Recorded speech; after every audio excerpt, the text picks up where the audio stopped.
নমস্কার, আমি ইন্দ্রাণী কুট্টুস কিচেনে আপনাদের সকলকে স্বাগত। চলে এলাম আজকে আরেকটি রেসিপি নিয়ে।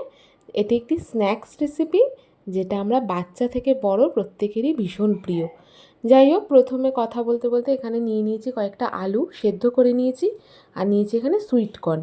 এই দুটোকেই কিন্তু আমি প্রেশার কুকারে ভালো মতো সেদ্ধ করে নিয়েছি। আপনাদের কাছে যদি সুইট কর্ন না থাকে, নর্মাল ভুট্টা দিয়েও এটা হয়। নর্মাল ভুট্টা কিনে এনেও এটা করতে পারেন। আর এখন বাজারে তো অনেক রকম ফ্রোজেন সুইটকর্ন পাওয়া যায়, সেটা দিলেও কিন্তু হবে। ওই দুটোকে আমি ভালো করে ছাড়িয়ে, আর আলুটাকেও কিন্তু আমি ভালো করে একটু ম্যাশ করে নিয়েছি। আর এর জন্য কিছু মশলা আমি হ্যান্ড চপারে নিয়ে নিয়েছি, যেমন দুটো পেঁয়াজ, দুটো কাঁচা লঙ্কা, আর ওই 5-6 কোয়া রসুন। এটাকে হ্যান্ড চপারে বেশ ফাইনলি চপড যেটা বলে, সেটা এরকম আমি করে নিয়েছি। যদি হ্যান্ড চপারটা না থাকে কোনো অসুবিধা নেই, এখানে আপনারা ছুরির সাহায্যে এরকম কেটে নিতে পারেন।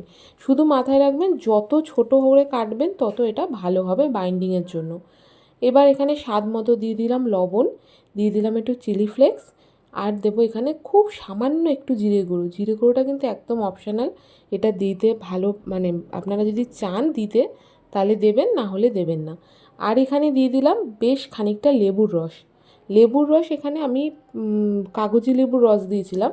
আপনারা চাইলে পাতিলেবুর রস দিতে পারেন, আবার যে লেবুটা আপনাদের কাছে অ্যাভেলেবেল থাকবে সেটা দেবেন। আর দিয়ে দেবো এখানে আমুলের যে ডাইস চিজগুলো পাওয়া যায়, যেগুলো আমরা পিৎজাতে ব্যবহার করে থাকি, সেই চিজ বেশ খানিকটা কিন্তু এর মধ্যে দিয়ে দেবো। দিয়ে এবার এটাকে কিন্তু বেশ ভালো মতো মেখে নিতে হবে। এই যে দেখুন, সুন্দরভাবে মেখে নিয়েছি। দেখুন, আলু তো একটু তো জল ছাড়বেই, নুন ঠুন দিয়েছি। এবার সের জন্য এটাকে আরেকটু ভালো টাইট বাইন্ডিংয়ের জন্য আমি এখানে কিছুটা ব্রেড ক্রাম্বস দিয়ে দিলাম। এই ব্রেড ক্রাম্বসটাকেও কিন্তু আমি সুন্দর করে মেখে নেব, যাতে এতে যেটুকু জল থাকবে সেটাও কিন্তু ব্রেড ক্রাম্বস টেনে নেবে। আর এখানে দেখুন আমার মাখা তো কমপ্লিট। আর এই বাটিটার মধ্যে একটু আমি ময়দা আর কর্নফ্লাওয়ার একটু গাঢ় মতোই গুলেছি, নিয়ে নিয়েছি চিজ একটা বাটিতে, আর নিলাম ব্রেড ক্রাম্বস।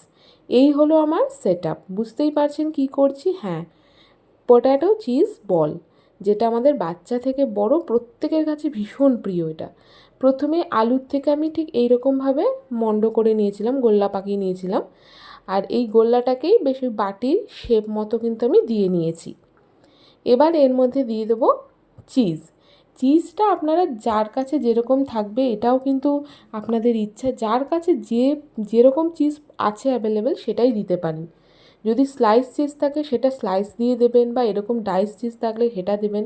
ঠিক এইভাবে মাঝখানে দিয়ে আমি কিন্তু ওটার মুখটা বন্ধ করে আবার গোল্লাটা পাকিয়ে নিয়েছি। এইবার গোল্লা পাকিয়ে নিয়ে আরেকটা আমার অলরেডি রেডি ছিল, আমি ওই ময়দা আর কর্নফ্লাওয়ারের জলে একবার কোটিং করে, এবার কিন্তু আমি ব্রেড ক্রাম্বস দিয়ে এটাকে সুন্দর করে কোটিং করে নেব। এই কাজটা আমার হাজবেন্ডই ভালো করে, তাই আমি ওকেই দিয়ে দিয়েছিলাম এই কাজটা করতে। কেন ভিজে হাতে বারবার হাত ধুয়ে ব্রেড ক্রাম্বস দেওয়া সম্ভব না, তাই ওটা ওরমভাবেই আমি দিয়েছি। আর এখানে আরেকটা কথা বলার, যদি আমার এই রান্নাটা আপনাদের ভালো লেগে থাকে তাহলে প্লিজ আমার চ্যানেলটা সাবস্ক্রাইব করবেন, আর একটি লাইক দেবেন, প্লিজ ভুলে যাবেন না কিন্তু। আর এই যে এই বলটাকেও আমি ভালো মতো কোট করে নিয়েছি ময়দা আর কর্নফ্লাওয়ারের জলের মধ্যে গুলে দিয়ে, ওটাকেও কিন্তু আমি ঠিক ওইভাবেই ব্রেড ক্রাম্বস দিয়ে রেডি করে নিয়েছি। আর এই যে আমার রেজাল্ট এতগুলো হয়েছিল আমার চিজ বল, এটাকে আমি কিন্তু ফ্রিজে রেখে দিয়েছিলাম বেশ খানিকক্ষণ। আমি এটাকে দুপুরে 2:30 নাগাদ আমি তৈরি করেছিলাম, আর এটা আমি বিকেলে আবার বের করেছি আপনার ধরুন 6:45 নাগাদ। বের করে এনে এটাকে কিন্তু এবার আমি ভাজতে দেবো। কেন জানি না, আমার মনে হয় একটু ফ্রিজে যদি এটাকে সেটিং টাইম দেওয়া হয় তাহলে কিন্তু এটা বেশ ভালো হয় খেতে। আর এই যে একবারে এতগুলো দিয়ে দিয়েছি, আর এটাকে কিন্তু মিডিয়াম আঁচে ভাজতে হবে। আর এই যে ভাজার পরের পরিস্থিতি, এই রকম চিজ পুল হচ্ছে।